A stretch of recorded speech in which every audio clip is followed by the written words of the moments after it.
Have you ever experienced being betrayed by your wife and mother, losing everything overnight, only to meet them again years later in the most unexpected way? The first time I saw my ex-wife, Alina Shaw, again, I was getting jumped. Roasted sweet potatoes kicked from my cart, scattered across the pavement. The woman I remembered as being timid, one who used to tremble when she spoke, rushed into the fray, her eyes blazing, and shielded me with her body. After the crowd dispersed, she turned to me, a flicker of exasperation in her gaze. Is this what you've become since you got out? I didn't answer. I just looked at her, at the designer clothes clinging to her slender frame, and spoke in a flat tone. Freshly roasted sweet potatoes. Want to buy one? She stared at the scattered potatoes, then met my eyes, her own filled with an unreadable mix of emotions. Why didn't you come to me? I had a plan for you, a way out. Her voice trembled slightly. Don't you know I've been looking for you? Finally, I met her gaze, but my eyes held only a cold indifference. Why, so you could find me and then finish the job? Alina Shaw, to me you were nothing but trash now. My words seemed to stun her. Alina recovered, her expression uneasy. She was about to speak again when she realized I was already pushing my cart away. She hurried to catch up, finding me crouched down, talking to a little girl. Mister, I don't have any money. Can I have a sweet potato for free? I smiled, pulling the largest one from the oven and handing it to her. Oh, mister, your wristband is really pretty. I instinctively glanced at the red string on my wrist. Without hesitation, I began to remove it, intending to give it to the little girl.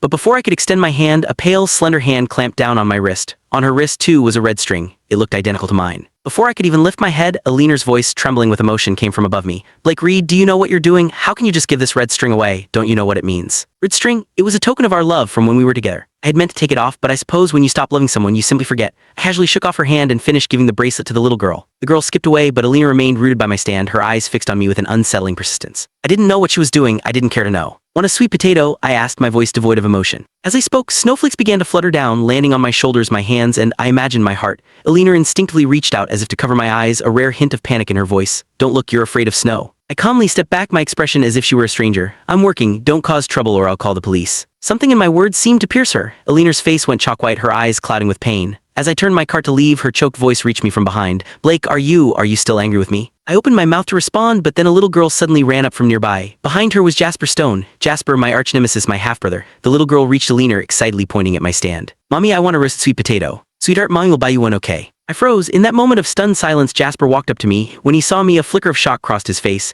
but the next second he simply smiled and extended his hand. Brother, long time no see. Jasper of my memories was arrogant and unbridled, his every word laced with sarcasm. Looking at the man before me, now a little more composed, I gave a wry twist of my lips. Time, it seemed, really did change a lot. Jasper stepped forward, took the little girl's hand, and smiled again. Sweetheart, this is Daddy's brother. Say hello to Uncle. The little girl wrinkled her nose in distaste, backing away. Daddy, he's so dirty. She looked up at Jasper. Daddy, how can you have a brother like this? Jasper's lips curled into a faint smile. He used to be the most brilliant neurosurgeon in A-City. Lena, who had been silent for a while, stepped forward. She pulled a bank card from her pocket and offered it to me. There's $10 million on this card. Consider it compensation for what happened all those years ago. Her eyes searched mine. Come back with us. The three of us can be like we used to be. Her face held a subtle, hopeful expectation. Under her hopeful gaze, I clicked the link on the homepage to watch the full follow-up for free.